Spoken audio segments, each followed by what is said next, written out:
गरीबों के लिए देश में। प्रधानमंत्री नरेंद्र मोदी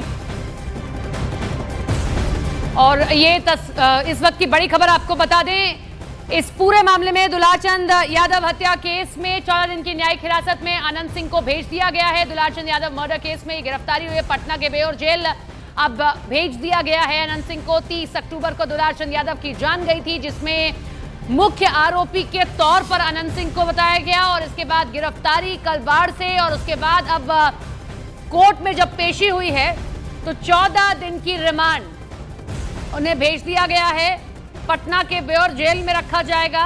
30 अक्टूबर को यह पूरा घटनाक्रम हुआ था, हत्या हुई थी दुलारचंद यादव की। 14 दिन की न्यायिक हिरासत जुडिशियल कस्टडी में भेजा गया है। पटना के बेउर जेल में रखा जाएगा। मोकामा से अनंत सिंह एनडीए के प्रत्याशी हैं, चुनावी मैदान में हैं, चुनाव लड़ रहे हैं, अपना प्रचार ही कर रहे थे। 30 अक्टूबर को गाड़ियों का एक लंबा काफिला था कि तभी कुछ ऐसी घटना होती है जिसमें दुलारचंद यादव की जान चली जाती है। क्योंकि वहां पर अनंत सिंह की मौजूदगी थी, साफ तौर पर डीजीपी की ओर से कहा गया, इसीलिए उन्हें भी मुख्य आरोपी के तौर पर रखा गया है। आज पटना में वो रखे गए थे, उसके बाद अब कोर्ट में उनकी पेशी होनी थी। जो प्रक्रिया होती है, कोई भी आरोपी गिरफ्तारी के बाद उसे कोर्ट में पेश किया जाता है, जहां या तो पुलिस कस्टडी या जुडिशियल कस्टडी, इन दो में से क्या मिलती है देखना होता है। इधर अनंत सिंह को जुडिशियल कस्टडी मिली है, 14 दिन की न्यायिक हिरासत पटना के बेउर जेल में अब उन्हें रखा जाएगा।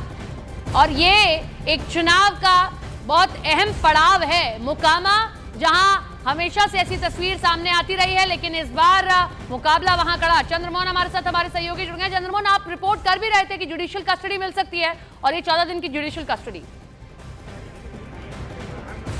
बिल्कुल, और सीधी तस्वीर आपको एक बार फिर से दिखाने की कोशिश करेंगे, जहां पर देखिए अनंत सिंह जिस काफिले के साथ यहां पर पहुंचे थे, उनके तमाम पुलिसकर्मी, सुरक्षाकर्मी सामने मौजूद हैं। और जो जानकारी मिली है उसके मुताबिक दूसरे हिस्से में अनंत सिंह अभी मौजूद हैं, जहां पर उनके साथ 2 और जिनकी गिरफ्तारी हुई थी वो भी वहां पर मौजूद हैं। 14 दिन का न्यायिक हिरासत में भेजा गया है अनंत सिंह को। और दुलारचंद हत्याकांड मामले में इनको आरोपी बनाया गया था, जिसमें 5 लोगों के खिलाफ FIR दर्ज हुआ था और कल देर रात इनकी गिरफ्तारी हुई थी, जिसके बाद इनको पटना SSP के स्पेशल सेल में रखा गया था। और अब से थोड़ी देर पहले जब मेडिकल हुआ उसके बाद फिर अनंत सिंह को यहाँ पर पटना सिविल कोर्ट में पेशी के लिए लाया गया था, जहाँ पर पेशी के दौरान मजिस्ट्रेट ने इनको 14 दिन के न्यायिक हिरासत में भेजा है। और सामने देखिए, वो जो सामने आपको काफिला दिखाई दे रहा है, ये अनंत सिंह के सुरक्षाकर्मी में ये तमाम पटना पुलिस के जवान थे और यहाँ पर उनको लेकर SSP के स्पेशल सेल से यहाँ पर पहुँचे थे कोर्ट में पेशी के लिए। तो भारी सुरक्षा व्यवस्था के बीच पूर्व विधायक अनंत सिंह, जो अभी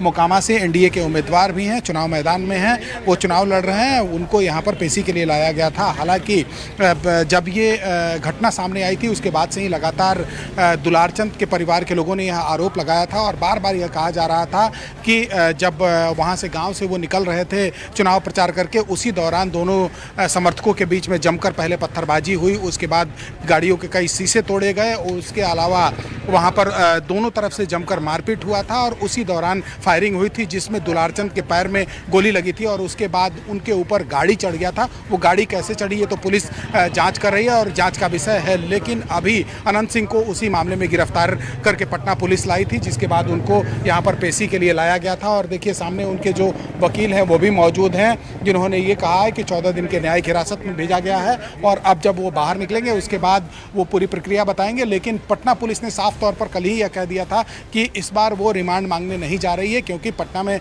चुनाव है और 6 तारीख को चुनाव होने जा रहा है। मोकामा में भी 6 तारीख को चुनाव है। ऐसे में पुलिस जो है वो रिमांड नहीं मांगने जा रही थी, जिसके बाद उनको न्यायिक हिरासत में अभी 14 दिन के न्यायिक हिरासत में भेजा गया है। चंद्रमोहन, पूरी पटकथा ही बदल गई है मोकामा की। अगर हम देखते हैं, हालांकि 2020 में भी अनंत सिंह के लिए तो पूरी कहानी ऐसी थी, लेकिन इस बार डिफरेंट ये हो गया है कि सूरजभान सिंह की भी पत्नी लड़ रही है। वो लड़ाई बड़ी दिलचस्प हो गई है। अब आगे कौन प्रचार करेगा उनके लिए, यह महत्वपूर्ण होगा।